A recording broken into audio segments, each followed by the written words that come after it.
King of the Droids, the DUM-Series Droid's Tale by Ian Miller, illustrated by Star Wars Legends Illustrated. Tonin, the R2 series droid that started life as the questionably obtained astromech for a corrupt starfighter trainer, Black Marketeer in the New Republic, and now served as Chief Operating Officer of Donoslane Excursions, decided that it was still a good thing to be the King of the Droids, even nearly 40 years after he claimed that throne. Though, of course, the vast majority of the MSC droids he commandeered aboard the Iron Fist were destroyed when that vessel exploded over Dathomir, he had managed to take a few with him on the Sentinel glass landing craft he and his Donoslane partner, Kearney Slane, had stolen and used as the first ship in their fledgling passenger and cargo transport company. Those few droids, though their original housings had worn down, had been honorably rehoused and put in charge of more and more small utility droids that Tonin met throughout the years he traveled to and from Coronet City, the central hub of Donoslane's business. Upon Kearney's return from her most recent run with Kolot, Tonin saw her reading the data he'd compiled and sent to her datapen. He saw a few drops of water on the ground when she moved, and directed one of the cleaning droids to white it up quietly. He wasn't surprised when Kearney sat next to her dark-haired, round-faced husband Vin Donos and leaned her head on his shoulder. Humans were often so emotional, not like the King of the Droids.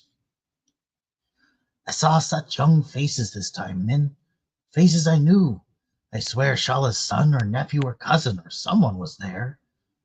Her tone was quiet, but the note of sorrow it struck a chord in Tonin's memory banks. Maybe he could find something to cheer her up.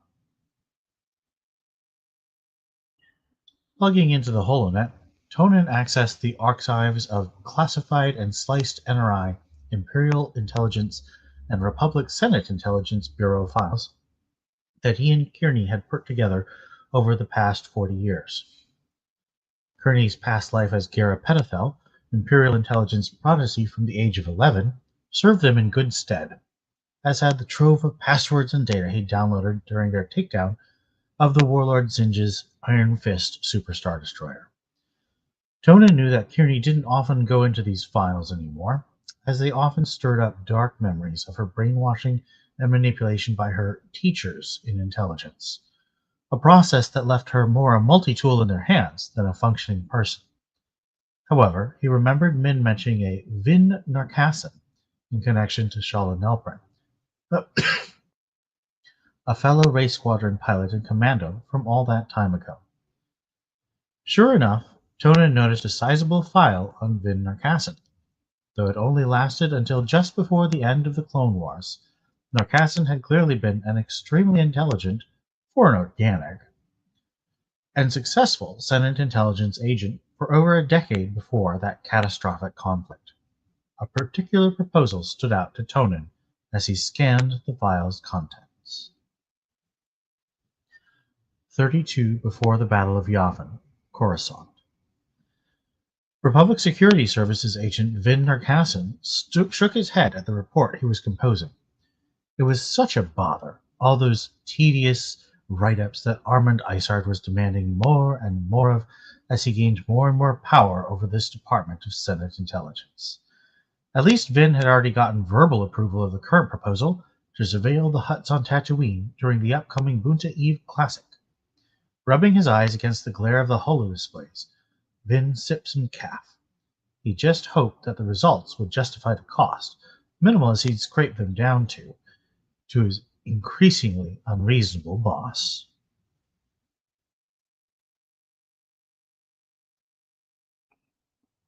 Tatooine. Podracer repair droid DUM-124-533 woke up. That is to say, went from standby to full activation mode. What happened? He transmitted to the droid next to him, DUM-123.453.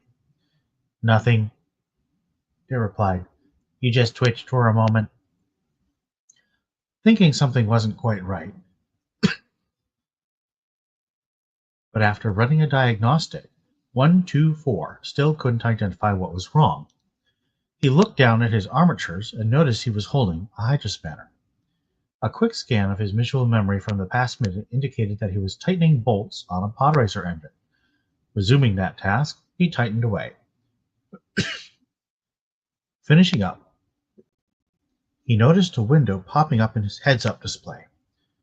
It was a visual feed from 123 sensors. Turning his domed head towards 123, he saw his compatriot approaching yet another DUM droid, designation unknown. In seconds, a second window popped up on his HUD, identified as a visual feed from DUM-973.144. Normally, such an occurrence would 1. Use up so much graphical processing power that 124's brain would be overloaded and restart, and 2. Cause great anxiety and clumsiness as his self-preservation routines ate up all of his resources. However, 124 noticed that with each added window frame, an additional element of network processing power was added to his capabilities. Scanning his body, 124 noticed a non-standard module on his back, containing an additional processing unit and a comms send receive data transceiver. Over the next several days, 124 acquired dozens more feeds and processing units, both by directly meeting more DUM units and transmitting the specific code sequences to them, or through the now new units propagating the code transfers themselves. He experienced so many sensations it threatened to overwhelm even his expanded network processing capacity. Being sucked into a podracing engine that shot out the back on fire, getting into fistfights and service units, organic in other words, watching the strangest creature he'd ever seen stealing food from the market with a prehensile tongue. It was so much.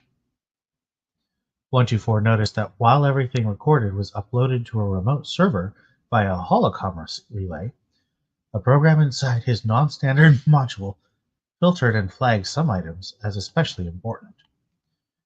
And every one of them had to do with HUDs or HUD operatives. DUM-124.533's emotional experiences up to this point mostly consisted of self-preservation routines, flaring into overdrive far too often, a common feature of minimally programmed droids, who have no bulk, speed, or armor to offset their tiny size. But this routine piqued something his added capacity had begun to install in his brain: curiosity.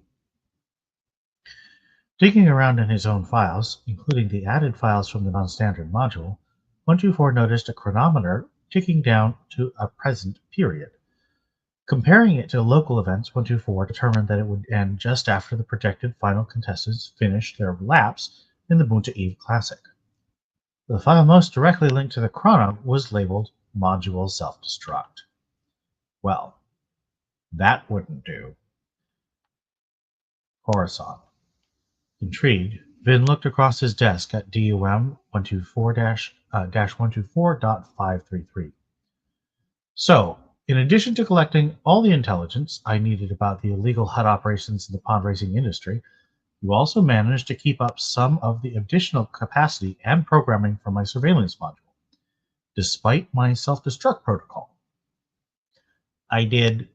The droid's vocoder had also clearly been modified to process full basic communication, but projected the kind of flat, tinny tones indicating that efficiency and cost saving were the goal, not anthropomorphy.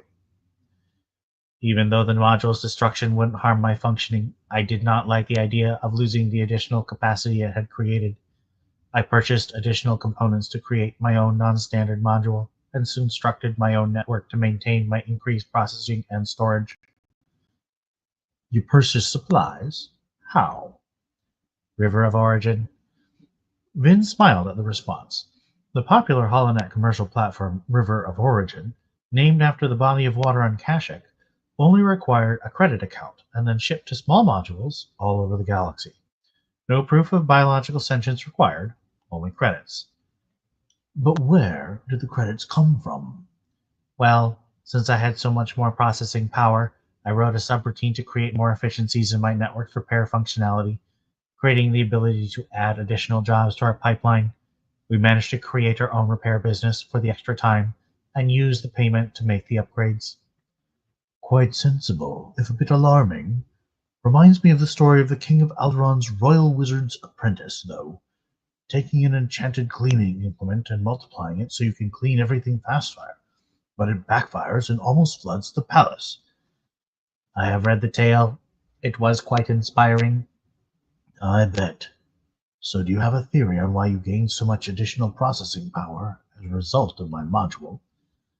I think it comes from the way my mind was replicated from droid to droid. The swarm of intelligences all working together creates a reinforcing effect, an R effect, you might say. Vin laughed. I think I'll call you Dumb R. I would like that. 44 after the Battle of Yavin, Coronet City. The king of the droids waited anxiously for Kearney in their quarters. Such anxiety did not benefit robotic royalty, he reminded himself sternly. But still, he wanted his subjects to be happy, and it was such a delicate business, the happiness of organics. When she walked in, her face still a bit melancholy, her whitening red hair swinging about her shoulders, he piped up. What is it, Tonin? I found something for you, Tonin projected on her datapad. He then sent over the report on Vin Narcassin's activities all these many generations ago.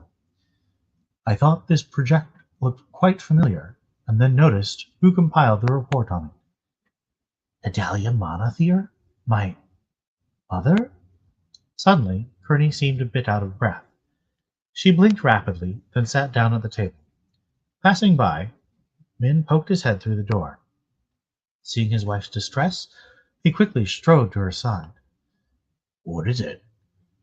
Tonin found something my mother wrote about Shala's father. Apparently, my King of the Droids plan goes back in the family quite a bit further than I expected.